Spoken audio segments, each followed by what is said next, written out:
नमस्कार, स्वागत है आपका घटना चक्र पुनर्विलोकन एमसीक्यू सीरीज के एक और वीडियो लेक्चर में। आज हम मिट्टियों की बात करेंगे। तो सबसे पहले काली मिट्टी देखेंगे। तो स्टार्ट करते हैं बिना किसी टाइम को गवाए। उससे पहले ये सीरीज आपको अच्छी लग रही हो तो चैनल को सब्सक्राइब कर दीजिए, वीडियो को लाइक कर दीजिएगा। तो स्टार्ट करते हैं काली मिट्टी। तो भारत की निम्न मिट्टियों में कौन सा बेसाल्ट लावा के अपक्षय के कारण निर्मित हुआ है? तो जलोढ़, लाल, लेटेराइट या रेगुर। तो रेगुर मिट्टी को हम काली मिट्टी बोलते हैं। ठीक है, क्या बोलते हैं? काली मिट्टी बोलते हैं इसको अन्य नाम से। और इसको अपन जो चरनोजेम भी बोलते हैं। ठीक है, अंतरराष्ट्रीय चरनोजेम। और कपासी मिट्टी भी बोलते हैं काली मिट्टी को। और ट्रॉपिकल ब्लैक अर्थ भी हम इसको बोलते हैं काली मिट्टी को। रेगुर नाम तो हो ही जाएगा।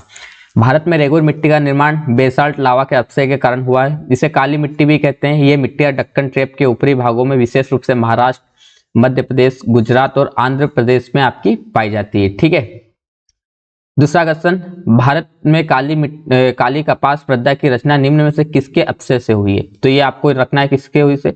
ये हुई है ज्वालामुखी चट्टान। ठीक है, ज्वालामुखी विधवरी फिसर या ज्वालामुखी चट्टान के कारण। रेगुर किसका नाम है? तो काली मिट्टी का है। ठीक है, इसका एक और नाम आपको पता है कि चेरनोजेम। ठीक है, यदि अलग अलग नामों से जाना जाता है। भारत में इस मिट्टी का विस्तार मुख्यतः महाराष्ट्र के साथ पश्चिमी मध्य प्रदेश, गुजरात और आदि राज्यों में मिलता है। रेगुर मिट्टी सबसे ज्यादा है कहां पर है? तो महाराष्ट्र में। काली कपासी मिट्टी निम्न में से किस नाम से जानी जाती है? तो रेगुर। दक्कनी ट्रेप की रेगड़ मिट्टी काली होती है। ठीक है, उसमें हुमस प्रचुर मात्रा में होती है। तो हुमस प्रचुर मात्रा में नहीं होती। ठीक है, ये काली होती है, लेकिन आर गलत है। अब रेगड़ या रेगुर नाम से भी जानता है। कपास की खेती के लिए अत्यधिक उपयुक्त होती है। इसमें लोहा, चूना और कैल्शियम, पोटास और एल्यूमिनियम तथा मैग्नीशियम कार्बोनेट की अधिकता और नाइट्रोजन, फास्फोरस और जैव पदार्थ हुमस की कमी पाई जाती है। अतः ए सही और जबकि आर गलत है। भारत की निम्नलिखित मिट्टियों में से कपास खेती के लिए तो रेगुर हो जाएगी। ठीक है, कथन और कारण आ जाता है। काली मिट्टी कपास की खेती के लिए उपयुक्त है, बिल्कुल सही। इसमें जैव तत्व प्रचुर मात्रा में होते, तो जैव तत्व इसमें प्रचुर मात्रा में नहीं दिखते, तो इसलिए सी गलत हो जाएगा। ठीक है, ये सी यहाँ पर सही हो जाएगा। काली मिट्टी तीव्रता जल धारण की क्षमता पाई जाती है। यह भीगने पर ठोस और चिपचिपी हो जाती है और सूखने पर अंकुचित या दरार युक्त हो जाती है, इसलिए अतः स्वतः जुताई वाली मिट्टी भी कहा जाता है। यह मिट्टी कपास की खेती के लिए सर्वाधिक उपयुक्त होती है। इस मिट्टी का रंग गहरा काला से हल्का काला और चेस्टनट की तरह होता है। सामान्यतः इसमें लोहा, चूना, कैल्शियम, पोटास, एल्यूमिनियम और मैग्नीशियम कार्बोनेट की प्रचुर मात्रा पाई जाती है। अब तो कौन सा? एक तो लोहा। ठीक है, लोहा, फिर चूना भी, फिर कैल्शियम, फिर पोटास, फिर एल्यूमिनियम, फिर आपका मैग्नीशियम कार्बेट। ठीक है, मैग्नीशियम कार्बेट, ये क्या पाया जाता है? प्रचुर। अब कौन सा नहीं पाया जाता है? परंतु नाइट्रोजन और फास्फोर और जैव पदार्थ की कमी पाई जाती है। जैव पदार्थों में हुमस भी आपकी आ जाएगी। फिर कथन और कारण वाला, ये काली मिट्टी कपास कृषि के लिए उपयुक्त है, बिल्कुल सही है। और इसमें नाइट्रोजन तथा जैव पदार्थ प्रचुर पाया जाता है, तो गलत है। अभी नाइट्रोजन और जैव पदार्थ की कमी पाई जाती है। देश की निम्नलिखित मिट्टियों में किसे स्वतः कृषि मिट्टी कहा जाता है? तो ये आपका कहा जाता है कपास या की काली मिट्टी। कौन सी मिट्टी कपास की खेती के लिए उपयुक्त है? एमपीपीएससी का ही प्रश्न है। काली मिट्टी। लावा मिट्टी पाई जाती है, तो ये आपके मालवा के पठार में। मालवा के पठार की प्रमुख मिट्टी तो काली मिट्टी। इस मृदा को सिंचाई की कम आवश्यकता होती है क्योंकि नमी रोक कर रखती है। वह कौन सी है? तो काली मिट्टी। झारखंड में काली मिट्टी कहाँ पाई जाती है? तो राजमहल की पहाड़ी में। ठीक है, ये झारखंड पे जीके का है, तो अपने किसी काम का नहीं, फिर भी देख लो। निम्न में से कौन सा कथन सही नहीं है? तो काली मिट्टी को स्थानीय भाषा में रेगुर कहते हैं, बिल्कुल सही। क्रेप्स के अनुसार रेगुर मिट्टी अनिवार्य रूप से परिवक्त मिट्टी होती है, बिल्कुल सही। काली मिट्टी में आर्द्रता, नमी धारण करने की उच्च क्षमता होती है, बिल्कुल सही। काली मिट्टी हिमालय क्षेत्र में काली मिट्टी नहीं पाई जाती है। ठीक है, हिमालय क्षेत्र में आपकी कौन सी मिट्टी पाई जाएगी? तो काली मिट्टी नहीं पाई जाएगी आपके हिमालय क्षेत्र में। आगे चलते हैं, नेक्स्ट क्वेश्चन। ठीक है, अब काली मिट्टी से जितने क्वेश्चन बन सकते थे खत्म। अब लेटेराइट मिट्टी हम देखेंगे। ठीक है, लेटेराइट मिट्टी देखेंगे। इससे पहले अपन काली मिट्टी से संबंधित कुछ तथ्य तो वो देखना चाहो तो देख लो। जैसे यहाँ पर हमने देख लिया त्रिभुज जल धारण करने की क्षमता काली मिट्टी की होती है, ठीक है। उसके बाद लावा मिट्टी पाई जाती है तो मालवा के पठार में। फिर काली मिट्टी को स्वतः जुताई वाली मिट्टी कहते हैं, ये प्रश्न भी देख लिया। रेगुन मिट्टी का सर्वाधिक क्षेत्रफल महाराष्ट्र में पाया जाता है, ये भी हमने देख लिया। नमी धारण करने की उच्च क्षमता वाली काली मिट्टी होती है। रेगुन मिट्टी के निर्माण से विशिष्ट भूमिका होती है उच्च और जलवायु की। काली मिट्टी अन्य नामों से जानी जाती है तो रेगुर, रेगड़, कपास मिट्टी या ट्रॉपिकल चर्नोजम नाम से। पश्चिमी भारत की काली मिट्टी का निर्माण हुआ तो बेसाल्ट लावा के निर्माण से, ठीक है, बेसाल्ट लावा के अपसे और अपादन से। कपास की खेती के लिए काली मिट्टी। क्रेप्स के अनुसार रेगुर मिट्टी अनिवार्यता एक परिपक्व मिट्टी, ये भी हमने देख लिया। टेपियोका और काजू की अच्छी उपज है लेटेराइट मिट्टी में। अब आ जाते हैं हम लेटेराइट मिट्टी में। तो लेटेराइट मिट्टी का सर्वप्रथम अध्ययन 1905 में बुकान ने किया था, ठीक है। लेटिन भाषा के शब्द लेटर से लिया गया, अर्थ है ईंट। भीगने पर यह मिट्टियां मक्खन की भांति मुलायम परंतु सूखने पर काफी कड़ी और ढीलेदार हो जाती है। अब हम ये छोड़ते हुए आगे चलते हैं प्रश्नों पर। तो डायरेक्ट प्रश्न पर, भारत की लेटेराइट मिट्टियों के बारे में निम्न में से कौन सा सही है? वे साधारणतः लाल रंग की होती है, ठीक है। वे नाइट्रोजन और पोटास में संबद्ध होती है, तो नाइट्रोजन और पोटास में संबद्ध नहीं होती। उनका राजस्थान और उत्तर प्रदेश में अच्छा विकास हुआ है, तो नहीं हुआ है। इन मिट्टियों में टेपियोका और काजू की अच्छी उपज होती है, तो बिल्कुल सही है। 1 और 4 सही हो जाएगा यहाँ पर, तो 1 और 4 ये यहाँ पर दिखेगा। अब लेटेराइट मिट्टी लाल रंग लोहे के ऑक्साइड के कारण होती है, ठीक है। ये मिट्टियां सामान्यतः लोहे और एल्यूमिनियम से संबद्ध होती है, ठीक है। इसमें क्या पाया जाता है? लोहा और एल्यूमिनियम, जबकि इनमें नाइट्रोजन, पोटास और चूना और जैविक पदार्थों की कमी होती है। अब काली मिट्टी में चूना भी पाया जाता है, लेकिन इसमें नाइट्रोजन भी है, पोटास भी और चूना की आपको देखने को मिला जैविक पदार्थ की कमी पाई जाती है। इस मृदा का सर्वाधिक विकास केरल, महाराष्ट्र, मेघालय में पाया जाता है। यह प्रायः कम उर्वरक वाली मिट्टियां है, किंतु उर्वरकों के प्रयोग से इसमें कपास, चावल, रागी, गन्ना, दाल, चाय, कहवा, काजू आदि की कृषि की जाती है। नेक्स्ट, निम्न में से कौन कथन भारत की लेटेराइट मृदा के संदर्भ में सत्य है? तो कौन सा है? लेटेराइट मृदा उच्च ताप व भारी वर्षा वाले क्षेत्र में विकसित होती है, तो बिल्कुल सही बात है। लेटेराइट मृदा जैविक हुमस समृद्ध होती है, नहीं होती है। हुमस इसमें भी कमी पाई जाती है। वह पश्चिम बंगाल, असम व उड़ीसा में पाई जाती है, तो दूसरा तो गलती हो जाएगा। तो इसलिए केवल एक सही, केवल एक कहाँ पर है? तो ये 2, ये नहीं होगा, ये भी, ये केवल एक सही, ये हो जाएगा। अब लेटेराइट मृदा मानसून सदस्य मौसमी वाले वर्षा उष्णकटिबंधीय जलवायु विशिष्ट मृदा है। उष्णकटिबंधीय भारी वर्षा के कारण होने वाली तीव्र अपसालन क्रिया के परिणाम स्वरूप लेटेराइट मृदा का निर्माण होता है, परंतु इस मृदा की उर्वरकता कम होती है, अर्थात हुमस की कमी होती है। यह मृदा केरल, पूर्वी तमिलनाडु, उड़ीसा, मेघालय, छोटा नागपुर का पठार आदि में पाई जाती है। अब छोटा नागपुर का पठार में आपकी काली मिट्टी भी पाई जाती है और आपकी लेटेराइट मिट्टी भी। अब लेकिन आपको पता है कि अपन एक लाइन खींचकर इन मिट्टियों का डिसाइड नहीं कर सकते, ठीक है। अब जैसे इधर काली मिट्टी, इधर लेटेराइट मिट्टी है, तो इन दोनों के बीच में संक्रमण क्षेत्र रहेगा, तो इधर से काली भी रहेगी, ये भी रहेगा, दोनों का, ठीक है। इतना वाला चित्र संक्रमण क्षेत्र आ जाता है। फिर नेक्स्ट क्वेश्चन पे चलते हैं। लेटेराइट मिट्टी मिलती है तो कहां पर मिलती है? महाराष्ट्र में। लेटेराइट केरल राज्य, मालवा तट, हाँ ठीक है, के बाद महाराष्ट्र में है। क्योंकि विकल्प में केरल नहीं है, इसलिए अभिष्ट उत्तर महाराष्ट्र होगा। ये आपका 2006 का प्रश्न है। तो महाराष्ट्र में काली मिट्टी भी है और लेटेराइट मिट्टी भी आपको देखने को मिलेगी, ठीक है। सबसे ज्यादा तो केरल राज्य में पाई जाती है लेटेराइट मिट्टी, लेकिन उसके बाद महाराष्ट्र में। लेटेराइट मिट्टियों का प्राधान्य है तो कैसी है? मालाबार तटीय प्रदेश में, ठीक है, ठीक है। कोरोमंडल तटीय क्षेत्र, बुंदेलखंड, बघेलखंड, तो मालाबार तटीय में देखने को मिलेगा अब आपको। निम्न में से कौन लेटेराइट मिट्टियों के लिए सही नहीं है? तो कौन सा आपका सही नहीं हो जाएगा? वे आंध्र अपसालित प्रदेशों की मिट्टियां, वे बहुत ही अपसालित मिट्टियां है। इनकी उर्वरकता कम होती है। इसमें चूना प्रचुर मात्रा में पाया जाता है, चूना नहीं पाया जाता है, ठीक है। अपन ने देखा था, अभी मैंने आपको बताया था। तो इसमें क्या क्या पाया जाता है आपका? तो चूना नहीं पाया जाता, इसमें आपका एल्यूमिनियम पाया जाता है, ठीक है, और लो ऑक्साइड पाया जाता है। और उसके अलावा ऑक्साइड की और नाइट्रोजन, फास्फोरस, अम्ल, पोटास, चूना, कार्बन की कमी होती है, ठीक है। प्रचुर क्या पाया जाता है? तो लो ऑक्साइड और एल्यूमिनियम। और कमी किसकी होती है? नाइट्रोजन, पोटास और अम्ल, ठीक है, और किसकी? चूने की और कार्बनिक तत्वों की, ये कमी होती है। भारत में निम्न में से कौन सी मृदा प्रारूप लोहे का अतिरेक होने के कारण अनुवर होता जा रहा है? तो किसका होता जा रहा है? लेटेराइट मिट्टी। ये यूपीएससी का प्रश्न है, तो कुछ अजीब सा। उपयुक्त मिट्टियों में से केवल लेटेराइट मिट्टी ही लोह ऑक्साइड पाया जाता है। स्पष्ट है कि लेटेराइट मृदा लोहे का अतिरिक्त होने के कारण अनवर होती जा रही है। अब अपन पढ़ लेते हैं डोमट मिट्टी या जलोढ़ मिट्टी, ठीक है। अब नदियों के द्वारा भाकर लाई गई मिट्टी दोमट या जलोढ़ मिट्टी कहलाती है। ये चीज आपको पता होगा, ठीक है। नदियों द्वारा लाई गई जलोढ़ मिट्टी, राष्ट्रीय मृदा सर्वेक्षण भूमि उपयोग नियोजन ब्यूरो की नवीन रिपोर्ट के अनुसार जलोढ़ मृदा देश के कितने भाग पर है? 33% भाग पर, 33.5, ठीक है। तो ये मिट्टी कहाँ पाई जाती है? अब इसमें हम डायरेक्ट प्रश्न पे आते हैं। तो जलोढ़ मिट्टी के संदर्भ में निम्न नीचे दिए 4 कथनों में से कौन सा सही है? चुनिए, ठीक है, सही चुनना है। यह मिट्टी भारत के कुल लगभग 14% हिस्से में पाई जाती है, ठीक है। कहीं पे 14 सही चुनना है, ठीक है। इस मिट्टी में फास्फोरिक एसिड भरपूर मात्रा में पाया जाता है, ठीक है। ये फास्फोरिक एसिड ये सही हो जाएगा। ये मिट्टी रे थूर चौपान नामों से जान जाती है, गलत। ये मिट्टी उपजाऊ नहीं होती, ये मिट्टी उपजाऊ होती है। तो इसमें सही चुन लिया अपन ने। जलोढ़ मिट्टी में पोटास, फास्फोरिक एसिड, चूना और जैव पदार्थों की प्रचुरता पाई जाती है, परंतु इसमें नाइट्रोजन, ह्यूमस की कमी होती है। राष्ट्रीय मृदा सर्वेक्षण भूमि उपयोग नियोजन ब्यूरो नवीनतम शोध के अनुसार 33.5% भाग पर जलोढ़ मिट्टी का विस्तार है। यह सर्वाधिक उपजाऊ मिट्टी अम्लीय मिट्टी के स्थानीय रूप में रहे, ठीक है। थूर, चौपान, उसूल, कल्लर जैसे नामों से जाना जाता है। किसको? अम्लीय मिट्टी को, न कि आपकी जलोढ़ मिट्टी को।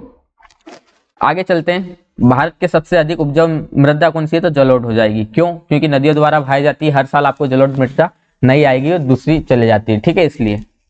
इसके अलावा कौन सी नदियों द्वारा निर्मित है? तो आपकी कौन सी हो जाएगी? जलोढ़ मिट्टी।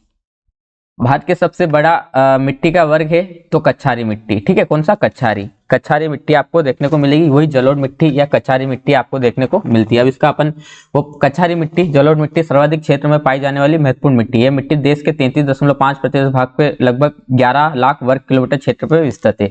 यह मिट्टी पंजाब से असम तक के विशाल मैदानी भाग में, साथ साथ नर्मदा, ताप्ती, महान और गोदावरी, कृष्णा, कावेरी घाटियों के में फैली है। निम्न में से कौन सा वर्ग भारत में सर्वाधिक क्षेत्र पे? तो जलोढ़।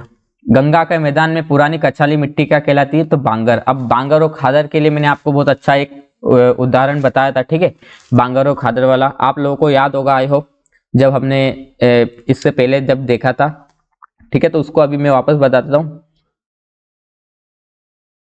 तो देखो इसमें, हाँ ठीक है, यही बता देता हूँ बांगर और खादर वाला आपको।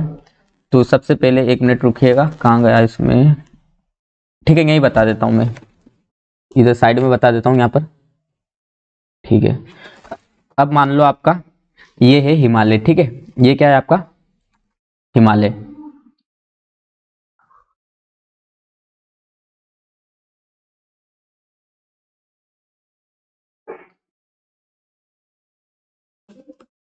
ये आपका हिमालय है, ठीक है। मान लो हिमालय है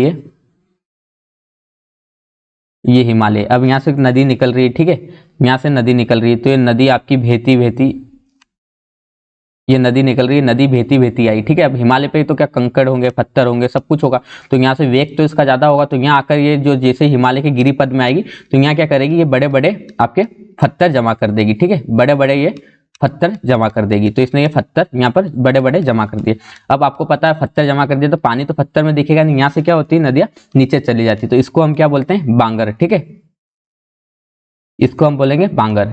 उसके बाद जैसे ही आपका फिर यहाँ से निकलती है तो आगे जाती है यहाँ पर, तो इसको हम क्या बोलते हैं? फिर इसको हम बोलते हैं तराई, ठीक है। यहाँ पर आके नदियां ऊपर दिखने लग जाती है, तो यहाँ पर नदी में पानी दिखने लग जाएगा, तो यहाँ पर इसको आके हम तराई बोलते हैं, तराई। अब इसको हमने तराई बोल गया। अब यहाँ पर आगे, अब इसके बाद क्या होता है? आगे जैसे नदियां जाती है तो अब ये मैदानी भाग आ जाता है पूरी तरह से। तो इसके पास में जैसे मान लो ये नदी है, ठीक है, ये नदी है, तो इसमें नदी में यहाँ पानी भरा हुआ है, ठीक है, ये नदी में पानी भरा हुआ है। तो इसके आसपास वाला जो क्षेत्र है ना, ये वाला, ये वाला, ये वाला क्षेत्र, तो इसको हम क्या बोलते हैं? इसको बोलते हैं हम बांगर, ठीक है, इसको बांगर बोलते हैं, इसको भाबर बोलेंगे। ये बांगर नहीं है, भाबर है, ठीक है। क्या है? भाबर। और ये तराई, और इसको हम क्या बोलेंगे? बांगर। और इसके जो दूर वाला क्षेत्र है ना, दूर वाला क्षेत्र, इसको खादर बोलेंगे, ठीक है। ये चीज आपको यहाँ पर याद होगी, बांगर और खादर में। तो अब आगे चलते हैं नेक्स्ट क्वेश्चन पर। निम्न में से किस प्रकार की मृदा की जल धारण क्षमता सबसे कम होती है? तो बुलई, दोमट। दोमट मतलब ये आपकी जो जलोढ़ मिट्टी दिखती है, इसको ही अपन बोलते हैं दोमट बुलई मिट्टी, ठीक है। दोमट लोम मिट्टी निम्न में से कौन सा कण मिलता है? तो सभी प्रकार के, बलुआ कण भी मिलता है, चिकना कण भी मिलता है, पसुआ कण भी आपको देखने को मिलेगा। अब इसके अलावा अपन फिर मिट्टियों में विविध प्रश्न देख लेते हैं। ठीक है, अपन ने कौन कौन सी मिट्टी देख ली, तो अपन ने अभी तक काली मिट्टी, लेटेराइट और जलोढ़ मिट्टी देख ली। ठीक है, अभी लाल पीली मिट्टी बाकी है अपनी, तो ये अपन को विविध मिट्टी के जितने विविध वाले प्रश्न है इसमें देखने को मिल जाएगी। तो पहला प्रश्न, जलोढ़ मिट्टी कहाँ पाई जाती है, तो जलोढ़ मिट्टी आपकी पाई जाती है उत्तर प्रदेश में। ठीक है, कहाँ पर, उत्तर प्रदेश में। काली मिट्टी कहाँ पाई जाती है आपकी, तो काली मिट्टी महाराष्ट्र में। लाल मिट्टी कहाँ पाई जाती है आपकी, तो लाल मिट्टी आपकी पाई जाती है आंध्र प्रदेश में। मरुस्थलीय मिट्टी राजस्थान में। तो इसलिए आपका बी ऑप्शन सही हो जाएगा। पश्चिमी राजस्थान की मिट्टी को किस मात्रा में अधिक होती है, तो कैल्शियम अधिक होता है। ठीक है, पश्चिमी राजस्थान के अंतर्गत जैसलमेर, बीकानेर, बाड़मेर, जालौन, ये तो ये आपको देखने को मिलेगा राजस्थान का। तो इसके अंदर ये जिले आते हैं और इस मिट्टी में चूना, कैल्शियम की लवणता आधारित क्षारीय एवं लवणता के प्रकार की होती है। इस मिट्टी में कैल्शियम की अधिक मात्रा पाई जाती है। निम्न में से कौन सी फसल मृदा में नाइट्रोजन से भरपूर कर देती है, तो मटर। ठीक है, दलहनी फसलें वायुमंडलीय नाइट्रोजन स्थलीकरण के द्वारा मृदा को नाइट्रोजन से भरपूर कर देती है। मिट्टी में नाइट्रोजन की स्थितीकरण वाले करने वाली फसलें इस प्रकार है, अल्फा अल्फा, डाइबिन्स, गार्बेंजो बीन्स, मटर, सोयाबीन और उड़द। ये क्या है, ये फसलें आपके जो आपके काली मिट्टी में क्या होता है कि नाइट्रोजन की कमी पाई जाती है, तो नाइट्रोजन की कमी को पूरा कर देते हैं। इसलिए आपको देखा होगा कि मालवा के क्षेत्र में सोयाबीन भी होती है, मटर भी होती है। ठीक है, उड़द दाल भी देखने को मिलेगी। भूमि की उर्वरता बढ़ाने के लिए निम्न में से किस फसल उगाई जाती है, तो आपकी उगाई जाती है उड़द। ठीक है, उड़द याद रख लेना, सोयाबीन, मटर, ये तीन तो आपको याद रखना ही रखना है। उसके अलावा अल्फा अल्फा, डाई बीन्स और गार्बेंजो बीन्स, ये भी याद रख लेना, पूछा जा सकता है। भारत के कुछ भागों में यात्रा करते हुए आप देखेंगे कि कहीं कहीं लाल मिट्टी पाई जाती है। ठीक है, मिट्टी के रंग का प्रमुख कारण क्या है, तो ये फेरिस ऑक्साइड की विद्यमानता। ठीक है, फेरिस ऑक्साइड की, अब एंड टाइम पे अपन देख लेंगे किस मिट्टी का कलर लाल क्यों होता है, काली क्यों होता है, ये भी दिखेगा। तो ठीक है, लाल मिट्टी का निर्माण जलवायु के परिवर्तन के परिणाम स्वरूप रवेदार कायांतिक सेलों के विघटन और वियोजन से होता है। इस मिट्टी में सिलिका का आयरन की बहुलता होती है और इस मिट्टी का लाल रंग फेरिक ऑक्साइड की उपस्थिति के कारण होता है, लेकिन जल युक्त रूप में यह पीली दिखाई देती है। ठीक है, जब पानी गिर जाता है तो ये पीली हो जाती है और पानी जब सूख जाता है तो ये लाल हो जाती है। भारतीय मृदा जिस सूक्ष्म तत्व की सर्वाधिक कमी है वह है, तो वो जस्ता। ठीक है, नेक्स्ट क्वेश्चन, हिमालय की मिट्टियां हुमस प्रचुर मात्रा में पाई जाती है, नहीं पाई जाती है। हिमालय मिट्टी में जलोढ़ होता है। ठीक है, जलोढ़ मिट्टी बोलते हैं हम उसको, तो नहीं पाई जाती। तो पहला तो गलत हो गया कथन, तो ये भी नहीं हो सकता, ये भी नहीं हो सकता, ये भी नहीं हो सकता, ये आपका हो जाएगा गलत, परंतु आर सही। आई क्या है, हिमालय में सर्वाधिक क्षेत्र वनाच्छित है, तो बिल्कुल सही आपको देखने को मिलेगा। ठीक है, करेवास मृत्तिका जो जफरान केसर का एक स्थानीय प्रकार के उत्पादन के लिए उपयोगी पाई जाती है, तो कश्मीर हिमालय में। कश्मीर, पौधों को सबसे अधिक पानी किस मिट्टी में मिलता है, तो ये चिकनी मिट्टी में। ठीक है, पौधों को सबसे अधिक पानी चिकनी मिट्टी में मिलता है। निम्न में से किस कण का व्यास 0.002 मिलीमीटर से कम होता है, तो ये होता है आपका मृत्तिका का। फिर अम्ल एवं क्षारीय मृदा देख लेते हैं हम। पहला प्रश्न, ऊपर मिट्टी के संबंध में, तो चूने का प्रयोग कर इससे सुधारा जा सकता है। इस मिट्टी का पीएच मान 7 से अधिक होता है। ठीक है, ऊसर मिट्टी, ऊसर, इस मिट्टी में धान की फसल उगाई जा सकती है। फिर कौन सा सही हो जाएगा इसमें, तो यहाँ पर 2 और 3 दे रखा है, तो पढ़ लेते हैं। ऊसर मिट्टी का पीएच मान 7 से अधिक होता है। ठीक है, 7 से अधिक होता है, तो इसमें क्या दे रखा है, पीएच मान 7 से अधिक होता है, तो 2 बिल्कुल सही हो जाएगा। फिर इस मिट्टी में जीवांश, नत्रजन और जिंक की भारी कमी होती है। इसके उपचार के लिए पायराइट, जिप्सम और ढेंची की हरी खाद का उपयोग किया जाता है। इस प्रकार की भूमि पर ऊसर सहनशीलता धान की प्रजाति जैसे नरेंद्र, शंकर, ऊसर धान 1, ऊसर धान 2 आदि उगाया जाता है। चूने का उपयोग ऊसर मिट्टी के उपचार की जगह अम्लीय मिट्टी के उपचार में प्रयुक्त होता है। ठीक है, काय में होता है, अम्लीय मिट्टी में, ऊसर मिट्टी की जगह, तो इसलिए एक गलत हो जाएगा, 2 और 3 यहाँ पर सही हो जाएंगे। तो यहाँ पर पहला क्या बोल रखा था कि चूने का उपयोग इसे सुधार, तो चूने का उपयोग आपका अम्लीय मिट्टी के लिए किया जाता है। ठीक है, ऊसर मिट्टी के लिए नहीं। सामान्य फसल उगाने के लिए उर्वरक का पीएच मान कितना होना चाहिए, तो 6 से 7। तेजाब मिट्टी को कृषि योग्य बनाने हेतु तो किसका उपयोग किया जाता है, लाइम का। तेजाबी मिट्टी को कृषि योग्य बनाने के लिए सामान्यतः चूने, लाइम, ठीक है, लाइम को चूना ही बोलते हैं, ये आपको अभी पढ़ के आते हैं। मिट्टी का खारापन और क्षारीयता की समस्या का समाधान है, तो खेतों में जिप्सम का प्रयोग। ठीक है, खारापन और आपकी क्षारीयता का समस्या। किसका उपयोग मिट्टी की लवणता एवं क्षारीय की समस्या का दीर्घकालीन हल है, तो जिप्सम। भारत में सर्वाधिक क्षेत्र सारी क्षेत्र पाया जाता है, तो ये उत्तर प्रदेश राज्य में, ठीक है, सर्वाधिक सारी। –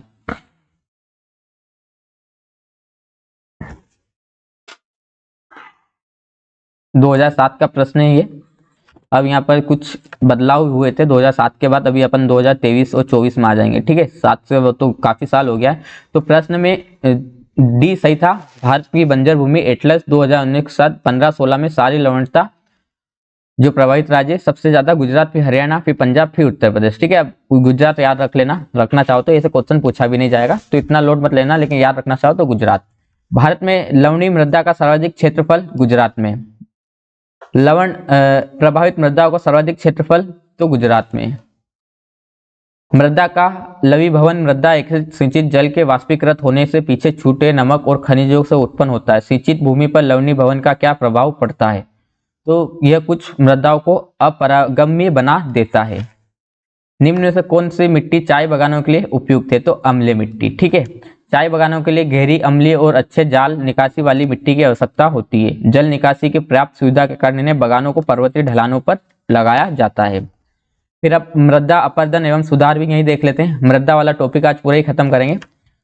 निम्न में से भारत में निम्न में से किस क्षेत्र में मृदा की समस्या गंभीर है? तो ये आपको शिवालिक पहाड़ियों के पात क्षेत्र में, ठीक है। दिए गए विकल्प में शिवालिक पहाड़ियों के पात क्षेत्र में मृदा का अपरदन की समस्या गंभीर है। इसके अतिरिक्त भारत में मृदा अपरदन से सर्वाधिक प्रभावित क्षेत्र क्रमशः है। तो चंबल और यमुना वाला क्षेत्र आपको पता है, फिर पश्चिमी हिमालय के गिरिपथ क्षेत्र शिवालिक वाला, छोटा नागपुर का पठार, ताप्ती से साबरमती घाटी तक का क्षेत्र, महाराष्ट्र का काली मिट्टी वाला क्षेत्र, हरियाणा, राजस्थान, गुजरात के शुष्क क्षेत्र।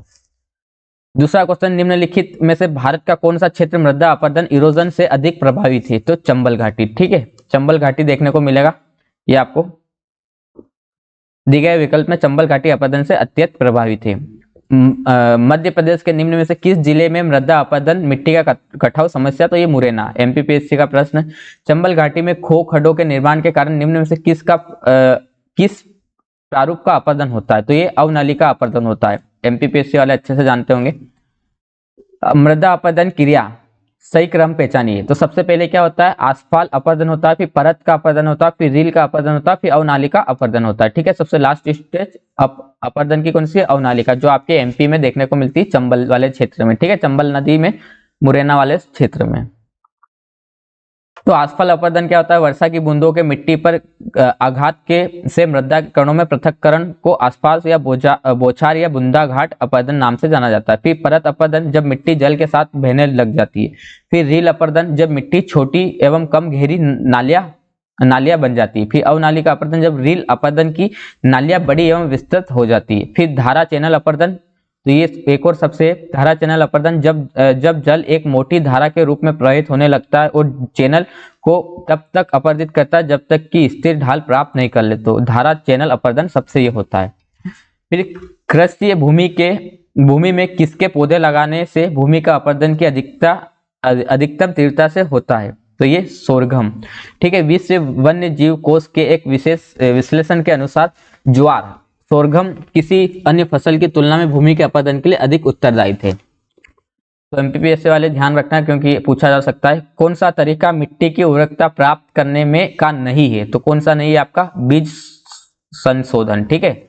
बीज संशोधन विधि उपजाऊ पर प्रभावित पड़ेगा, किंतु मृदा की उर्वरकता पर कोई प्रभाव नहीं पड़ेगा। तो फसल चक्र में पड़ता है, उर्वरकता पर मिश्रित खेती करते हैं तो उर्वरकता पर आपका पड़ता है। बहुफसली फसल करते हैं तो भी मिट्टी की उर्वरकता पर आपका पड़ता है, लेकिन जब बीज शोध करेंगे इस पे नहीं। फसल चक्र आवश्यक है, क्यों आवश्यक है? मृदा की उर्वरकता शक्ति में वृद्धि हेतु। मृदा संरक्षण के संदर्भ में निम्नलिखित प्रचलित पद्धतियों पर विचार कीजिए। तो ये कौन सा? शास्यावर्तन, फसलों का हेरफेर, ठीक है। फिर बालू की बहाड़, तो गलत। वेदिका निर्माण, तो ठीक है। टेरेसिंग, वायु रोधक, तो ये भी ठीक है। तो 1, 2, 1, 3, 4 देखने को मिलेगा आपको ये, ठीक है।